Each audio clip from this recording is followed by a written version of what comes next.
Tu peux démarrer l'enregistrement, Martine. Bonsoir à vous tous.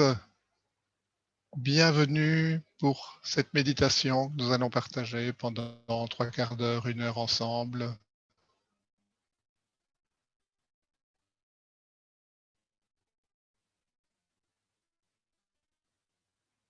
Merci de prendre ce temps. On va commencer par une petite histoire.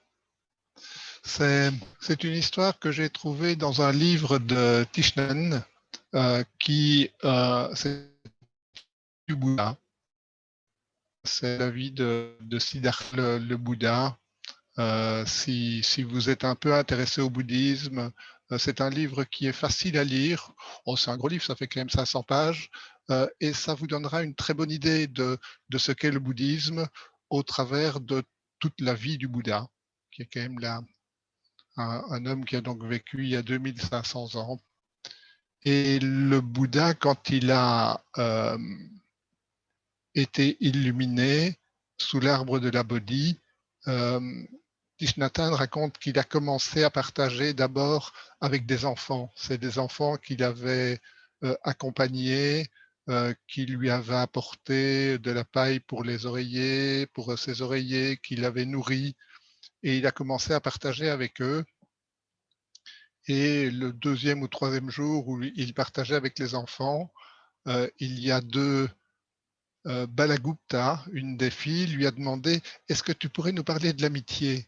Parce que la dernière fois, hier, je me suis disputé avec mon amie Jatikilita et elle ne voulait pas venir. Moi, je ne voulais pas passer chez elle aujourd'hui et c'est mon ami Sujata qui m'a dit « Mais si, passe chez elle ». Et Jatikilita ne voulait pas venir, mais comme Sujata était là, elle est venue quand même. Et alors, elles étaient là toutes les deux, mais elles ne se sont pas assises l'une à côté de l'autre. Elles se sont assises aux deux extrémités. Et Balagupta aurait aimé savoir ce que le Bouddha pensait de l'amitié. Et le Bouddha lui a dit, je vais vous raconter l'histoire de l'amitié d'un cerf, d'une tortue et d'une pie.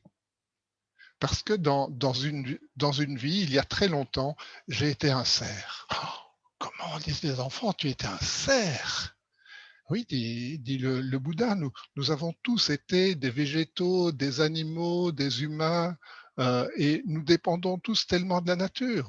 Vous dépendez du riz que vous mangez, de la viande que vous mangez, nous sommes tous reliés. Mais dans une vie précédente, j'ai été un cerf, et peut-être que certains d'entre vous ont été la tortue ou la pie.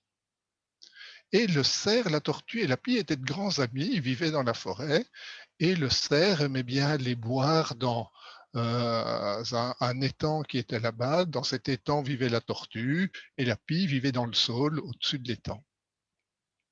Et un jour, un chasseur a vu les traces du cerf, a été mettre un piège au bord du lac, et le piège s'est refermé sur le cerf. La pie et la tortue sont arrivées et on dit « Mais comment est-ce qu'on va faire pour t'en sortir ?» Ah, dit la tortue, moi j'ai des bonnes mâchoires, je vais pouvoir couper les cordes avec ma mâchoire et pendant que je vais couper les cordes, la pie va distraire le chasseur. Ah, aussitôt dit, aussitôt fait, la tortue commence avec ses petites mâchoires à mordre les cordes et la pie s'en va au-dessus de la maison du chasseur. Et le lendemain matin, le chasseur sort de sa maison et la pie, elle plonge sur le chasseur et le pique au visage. Le chasseur, il rentre vite dans sa maison, il se demande ce qui lui arrive. Il dit, attends, je vais sortir par derrière. Mais la pie est plus maligne que lui. Elle le voit sortir par derrière. Elle le pique de nouveau. Le chasseur rentre chez lui et ne sort plus de la journée. Le lendemain matin, le chasseur se dit, là, je vais quand même sortir. Et il met un grand chapeau, il prend son couteau avec lui et il sort. La pie se rend compte, je ne vais rien pouvoir faire. Et vite, elle vole près de la tortue et du cerf. Et la pauvre tortue a presque fini de couper les liens. Elle a ses mâchoires qui commencent à saigner à force d'avoir rongé les cordes pendant aussi longtemps. Et le chasseur arrive Et à ce moment-là, le cerf saute un coup et le dernier lien lâche et le cerf peut s'en aller. Le chasseur est furieux et il voit qu'il y a une tortue qui est là, il prend la tortue et il la met dans son sac. Le cerf a vu que le chasseur prenait la tortue et il se dit: «Qu'est-ce que je vais faire?» Il a une idée et petit à petit, il sort des buissons en faisant semblant d'être blessé. Le chasseur le voit et il se dit: «Ça, je vais l'attraper ce coup-ci, le cerf, il a l'air blessé» et le cerf court, court et ne se laisse évidemment pas attraper et quand il est bien loin, il fait demi-tour et il vient avec ses bois, il arrive à ouvrir le sac et il sauve la tortue. Le cerf dit à la tortue: «Va maintenant te reposer dans l'eau, là le chasseur ne va pas te trouver, puis va dans ton arbre» et le cerf se cache dans les buissons. Le chasseur revient, le sac est vide, il est tout dépité et il rentre chez lui. Ça y est, tout le monde est sauvé. Et dit le Bouddha: peut-être que certains d'entre vous, moi j'étais le cerf, mais peut-être que certains d'entre vous étaient la tortue. Ah oui, disent les enfants, il y en a deux qui lèvent le doigt, moi j'étais la tortue, et moi aussi. Ah, et peut-être que d'autres étaient la pie. Et là, Svasti lève la main, Balagupta et Jatikilita. Ah, dit le Bouddha, dans une autre vie, vous étiez toutes les deux la même personne. Quel intérêt Pi aurait-elle à se disputer avec Pi?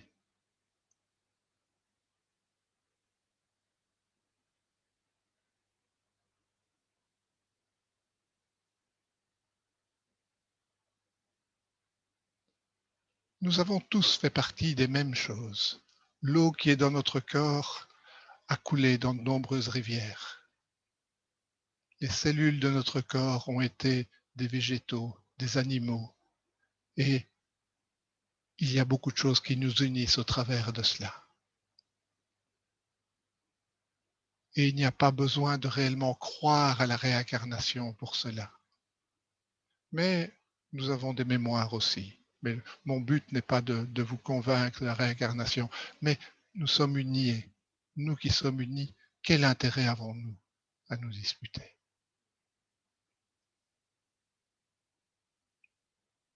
Juste retrouver ce lien avec nous-mêmes. Et quand nous retrouvons ce lien avec nous-mêmes, nous pouvons peut-être retrouver le lien avec les autres. Et réaliser que, au fond, qu'est-ce qui nous sépare?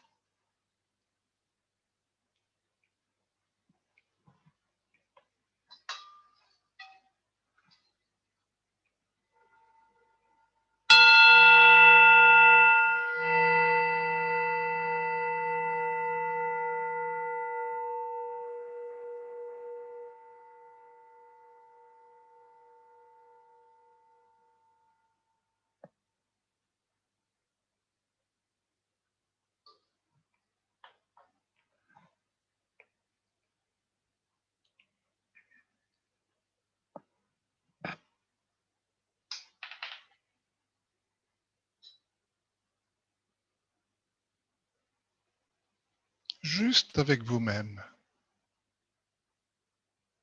où vous êtes et comme vous êtes.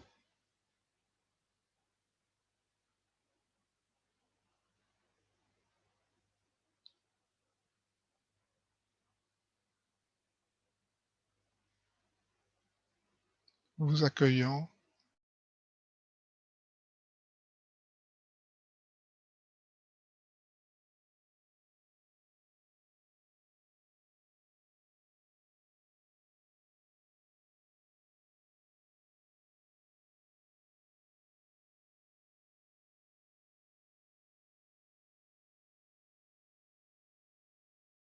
chercher à changer.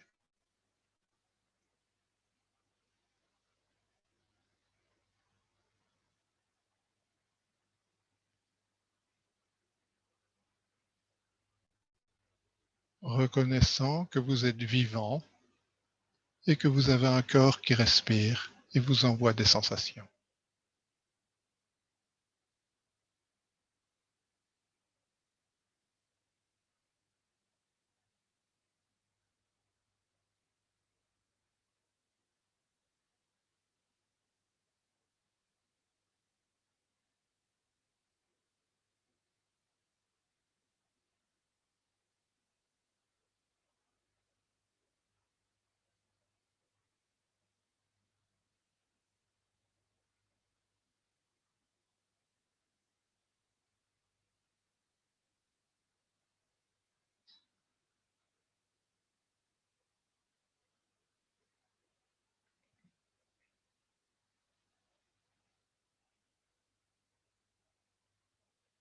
Pensez-vous que l'air que vous respirez, vous êtes le seul à l'avoir respiré?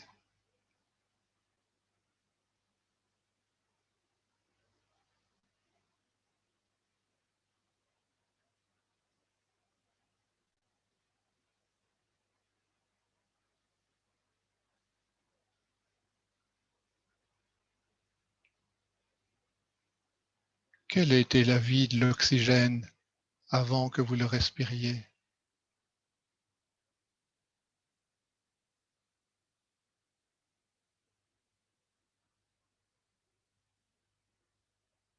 Quels végétaux a-t-il traversé?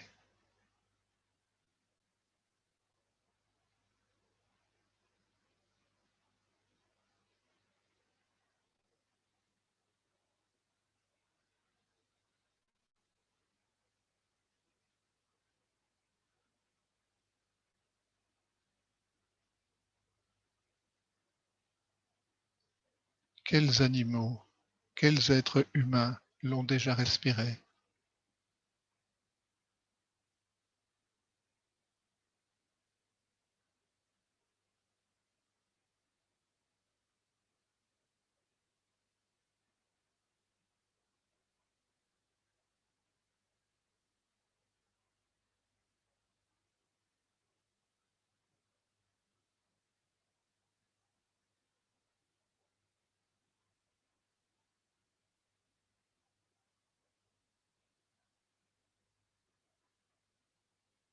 Quelle a été la vie de chaque atome d'oxygène que vous respirez là, maintenant?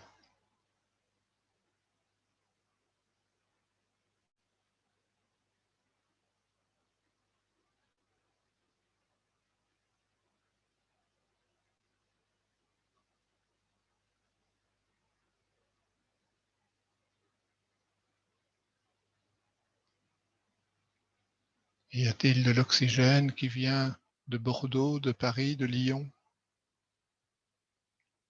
d'Allemagne, de Pologne, des États-Unis, d'Australie?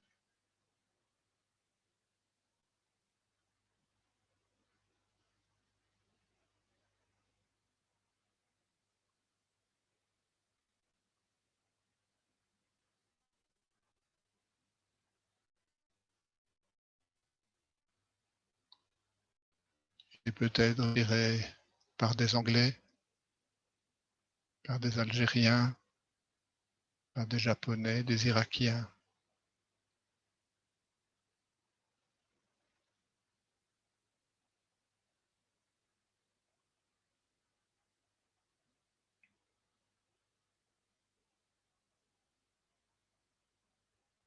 Par un lion, par une girafe, par un ver de terre.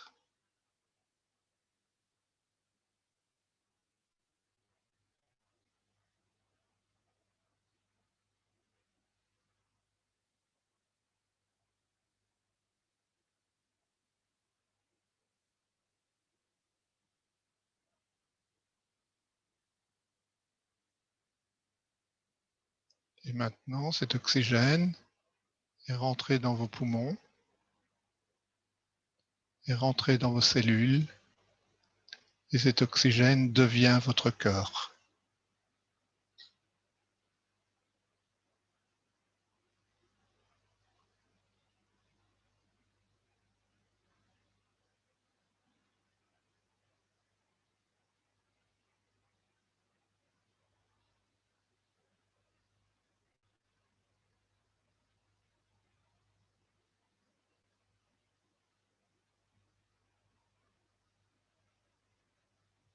Et cet oxygène est incorporé à vos cellules, devient peut-être un sucre, un acide aminé.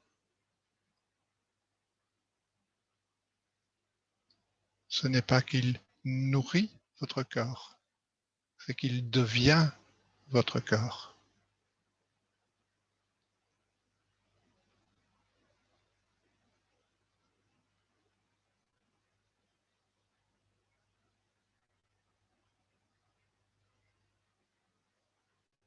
Et votre corps devient porteur de toute l'histoire, de tous ces atomes d'oxygène que vous respirez instant après instant. Détendez-vous, relâchez.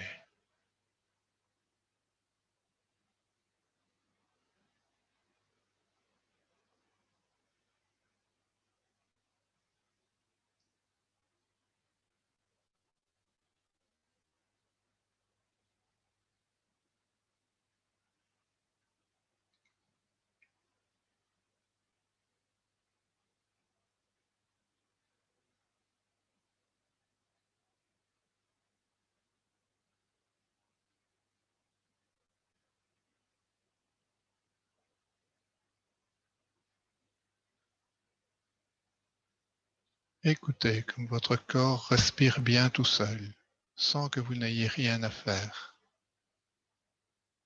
Mais vous pouvez être présent à toute cette transformation qui a lieu au sein de votre corps.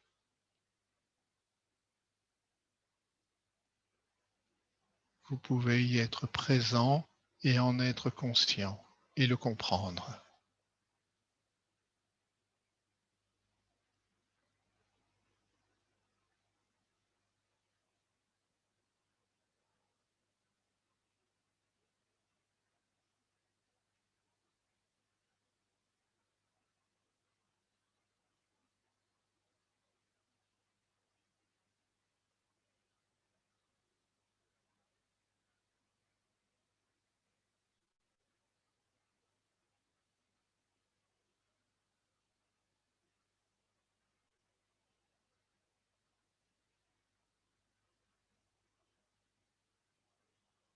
Et si dans notre corps à chacun existait toute l'histoire de l'univers, pouvez-vous écouter l'histoire de chacun des atomes qui composent votre corps?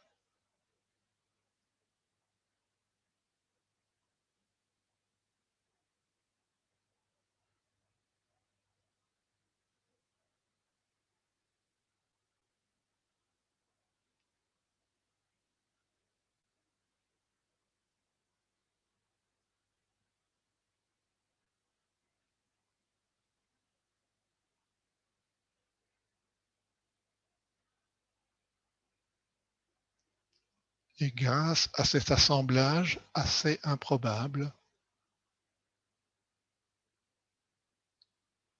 vous pouvez être présent maintenant et je peux partager avec vous maintenant et vous pouvez entendre et méditer maintenant grâce à tout cela.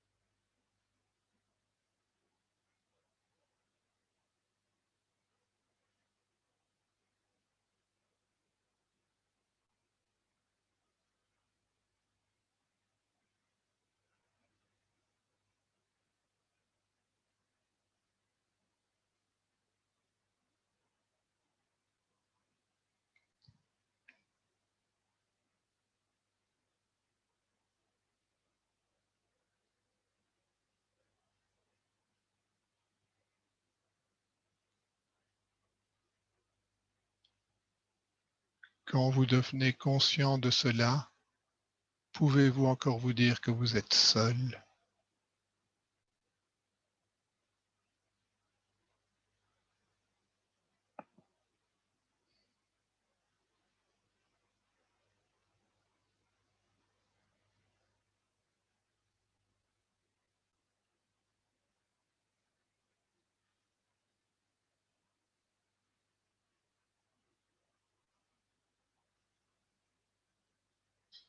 Respirez, goûtez ce merveilleux oxygène fabriqué par les végétaux.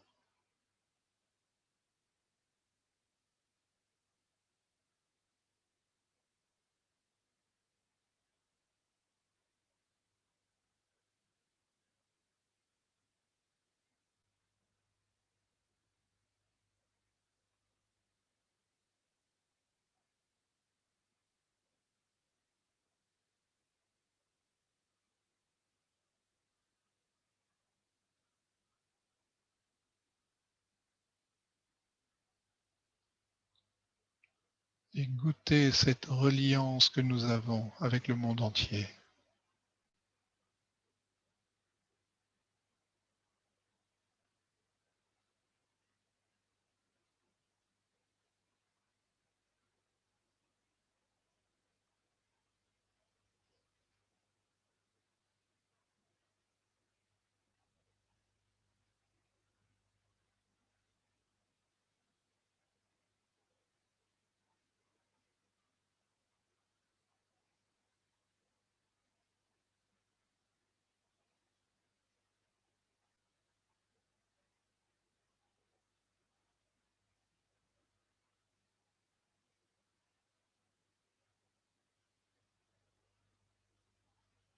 Et peut-être l'émerveillement peut-il surgir en vous.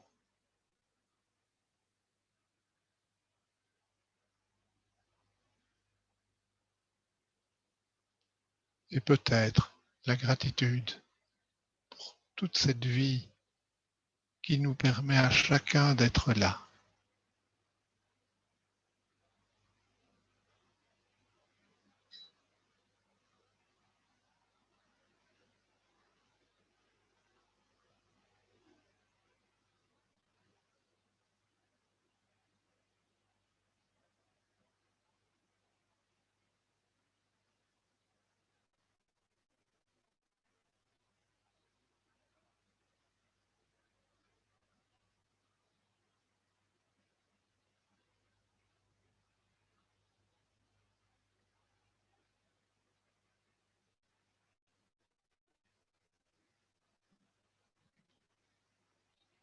Avec chacun notre histoire particulière,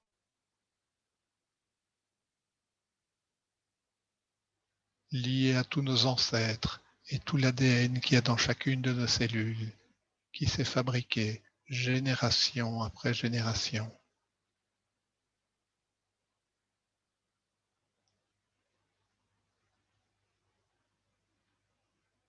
Et nous sommes aussi le fruit de tous nos ancêtres, remontant, remontant, jusqu'aux premiers hommes.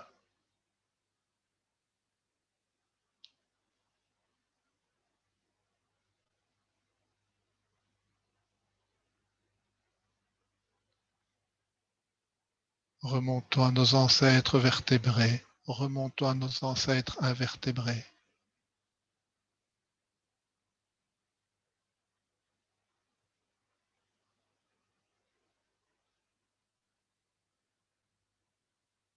Nous sommes aussi cela, nous sommes le fruit de tout cela.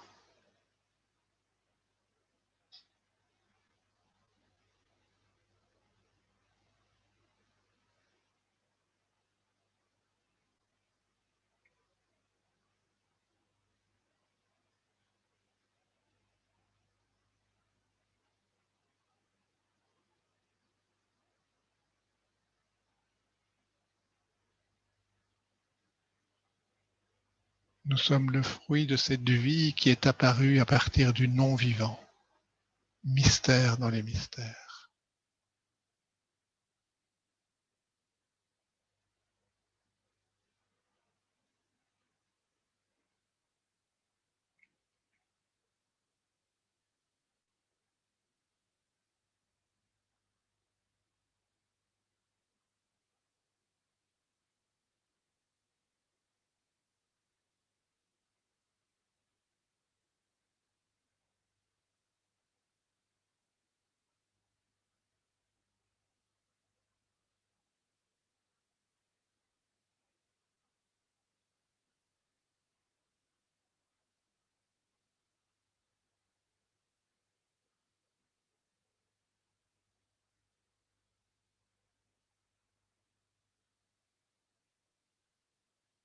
et maintenant est juste la conséquence complète de tout cela.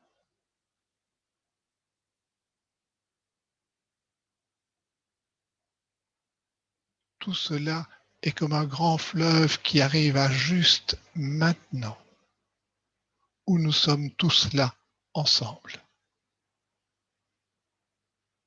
Et nous sommes au confluent de tout cela.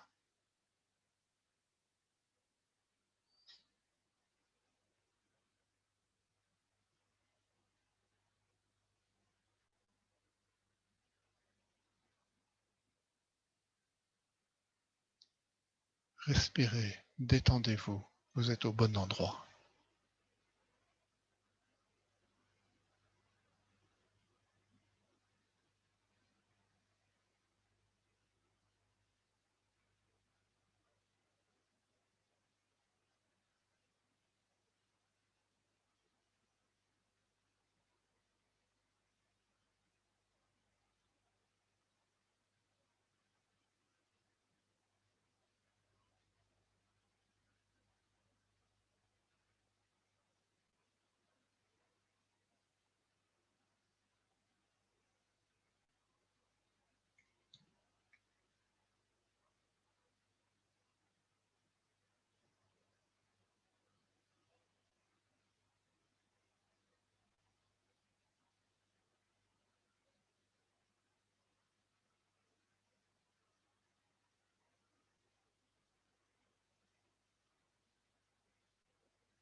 Et vous avez la merveilleuse capacité d'être présent à la suite de cette histoire.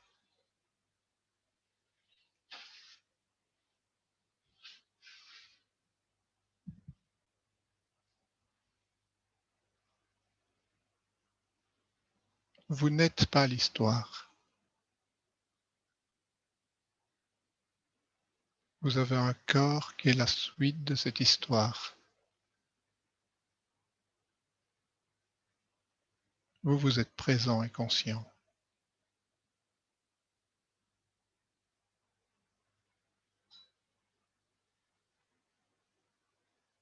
Juste une vaste présence au sein de laquelle toute l'histoire se produit.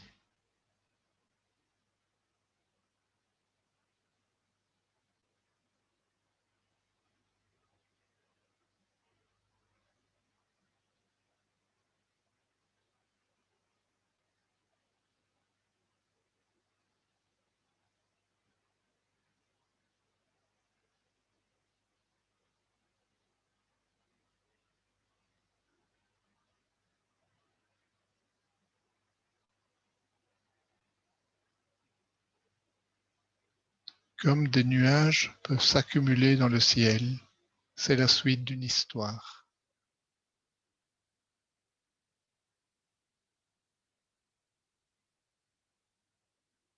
L'histoire de gouttes d'eau qui deviennent des nuages.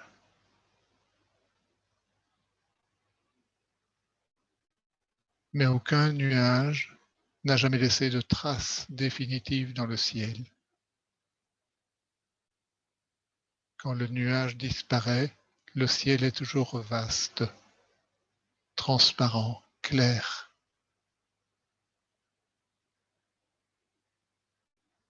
Il peut accueillir tous les nuages, toutes les tempêtes, tous les éclairs.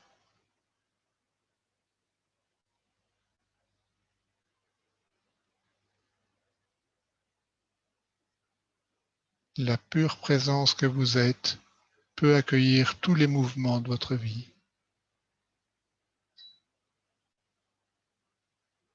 Sans en être affecté, mais les vivant pleinement, instant après instant.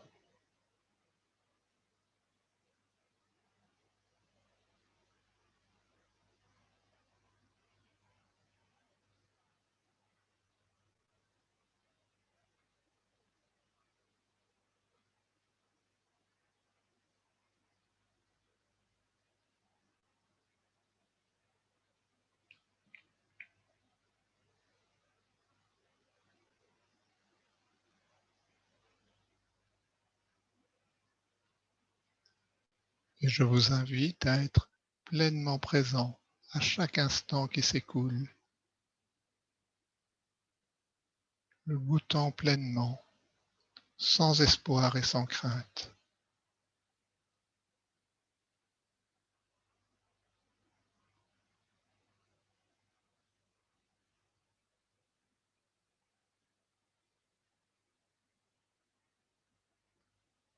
Sans espoir parce que aucun événement n'améliorera la présence.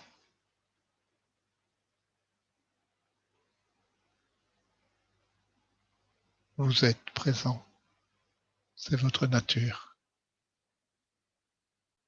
Les événements passent, ont lieu.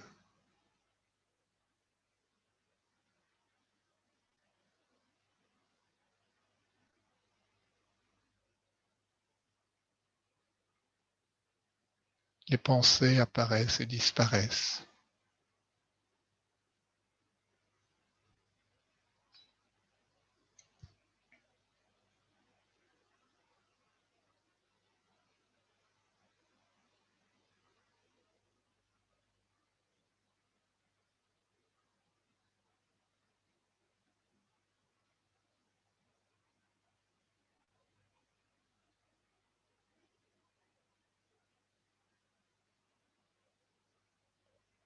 Quand un nuage arrive dans le ciel, on ne sait pas où il s'est formé.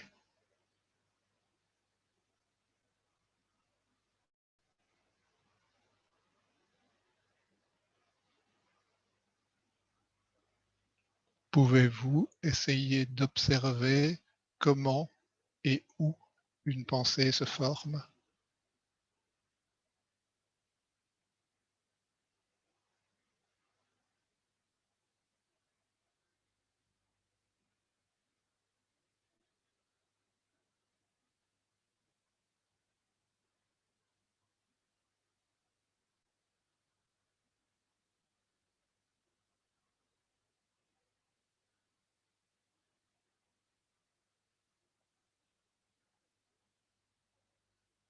Si je stimule quelque chose et que je vous dis essayez de penser à un arbre,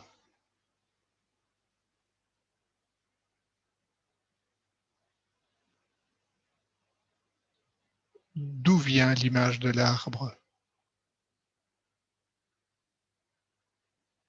C'est une pensée, mais où est-elle apparue? D'où vient-elle?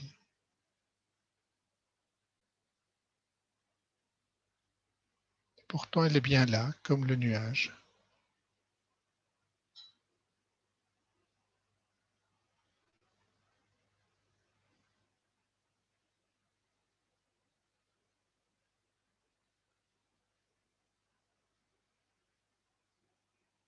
Mais pouvez-vous tenir la pensée de l'arbre pour qu'elle ne s'en aille jamais?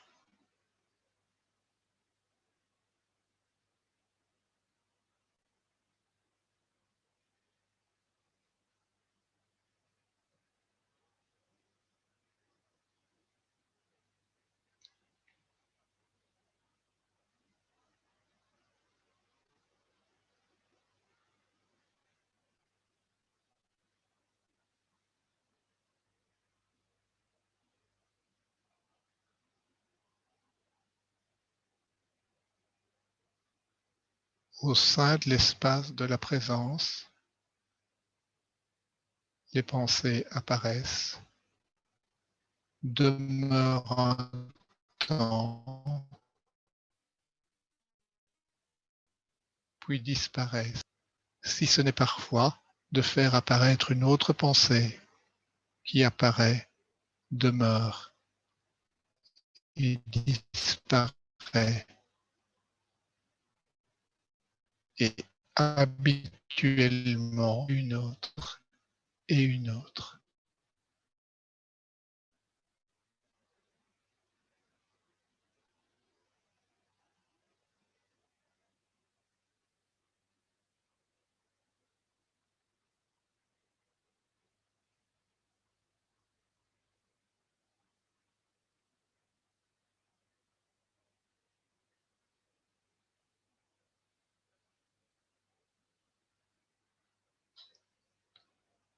Au lieu de suivre les pensées comme un singe saute de branche en branche, pouvez-vous juste retourner le regard et vous intéresser, voir, découvrir cet espace immuable de présence au sein duquel apparaissent les pensées.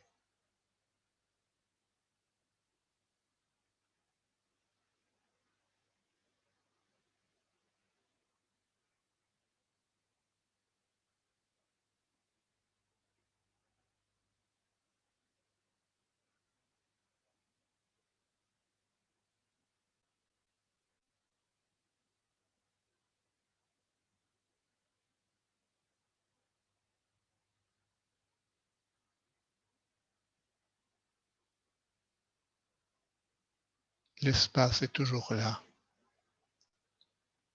disponible, comme le ciel est toujours là pour les nuages et ne garde pas de traces.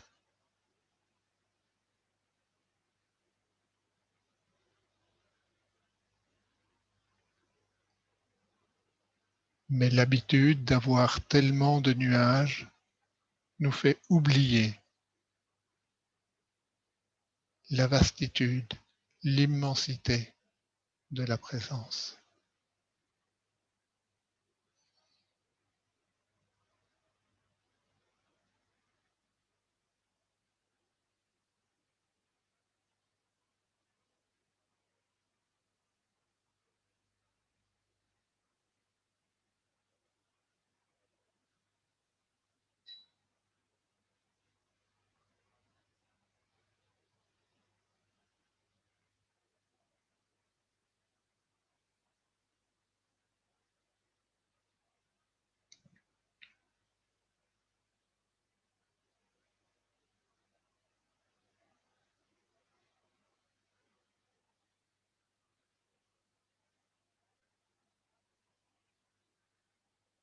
Et au sein de l'espace surgit notre histoire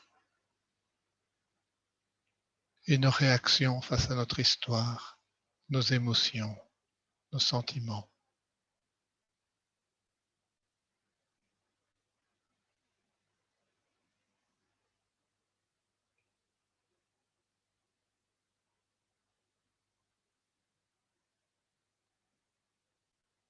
Et notre malaise vient du fait que nous nous réduisons à notre histoire, nous nous resserrons et nous avons peur.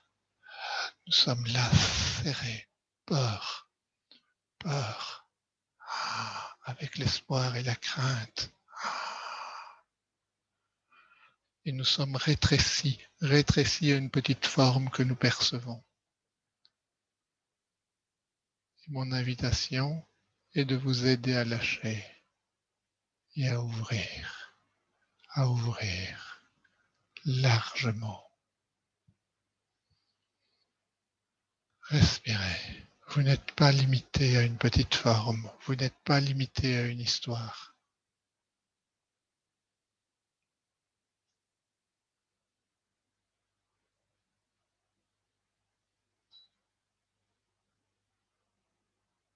Votre être-té est vaste.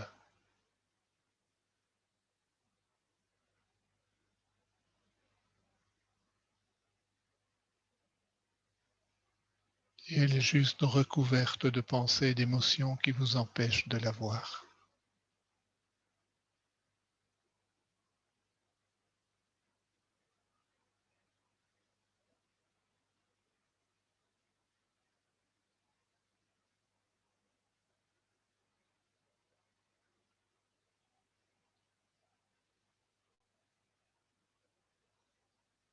Respirez, juste présent à la respiration. Ce n'est pas difficile d'être présent à la respiration. Entraînez-vous.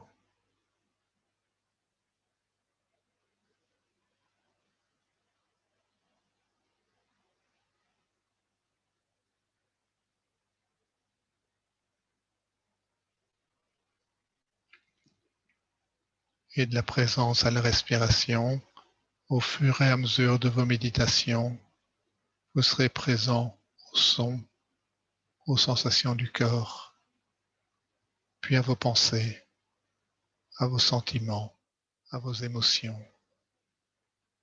Et petit à petit, nous apprenons à les reconnaître. Oui, c'est là.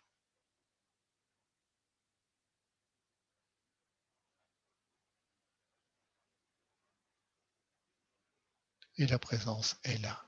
Oui.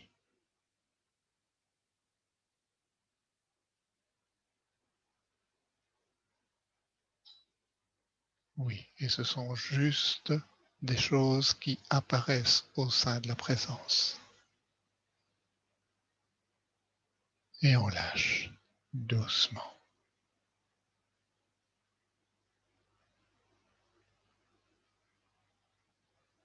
Et on découvre que dans les choses, on ne trouve jamais la paix, puisqu'elles apparaissent et disparaissent, mais que la paix est la présence. Et qu'elle nous est donnée, la présence.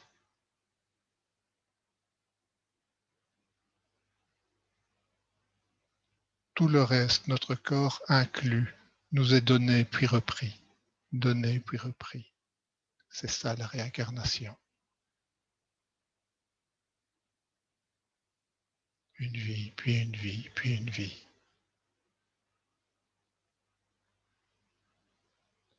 Revenez dans la verticalité de l'instant.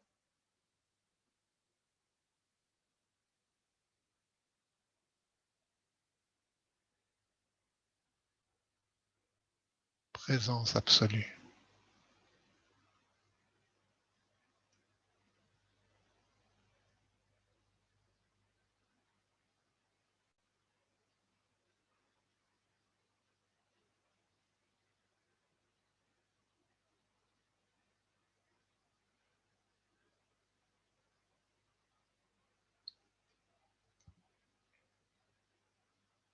Et accueillez votre vie, vos amitiés, vos inimitiés, ceux que vous aimez, ceux que vous aimez moins.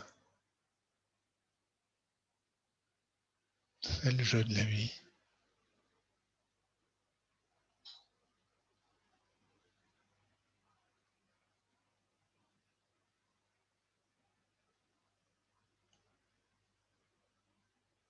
La clé, c'est juste peut-être de s'émerveiller de ce jeu, s'émerveiller du fait d'être capable d'être conscient de ce jeu.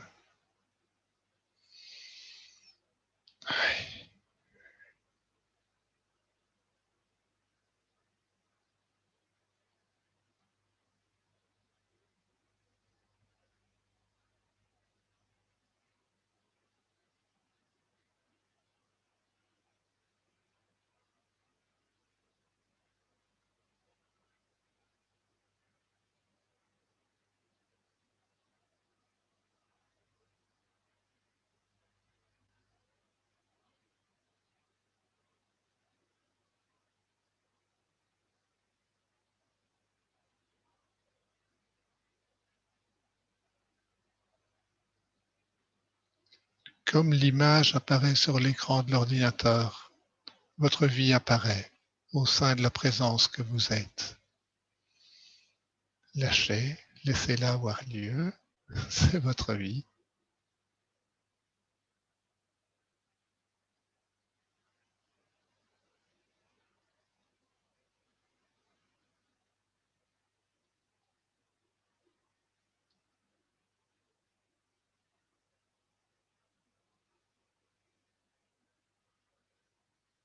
Et petit à petit, nous apprenons à vivre ça sans espoir et sans crainte. Nous abandonnons, nous abandonnons à l'instant, à l'instant.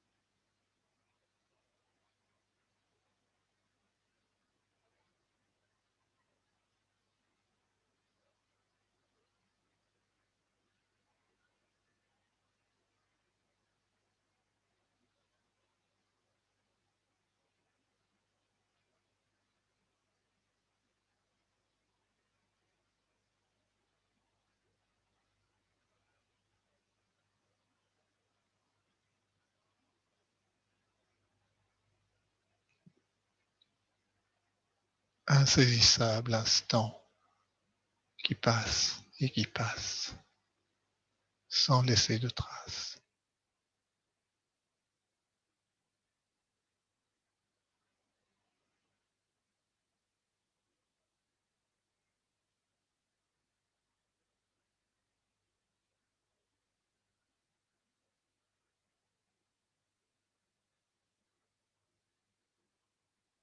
Et peut-être pouvons-nous avoir une pensée pour tous les êtres qui sont fermés, serrés dans la peur et la souffrance. Et que notre cœur puisse s'ouvrir à eux et espérer que notre méditation puisse les aider à sortir de cette souffrance et à s'en libérer. Que cette méditation nous permette à nous-mêmes de nous libérer de notre propre souffrance. Mais pas que nous, tous les êtres.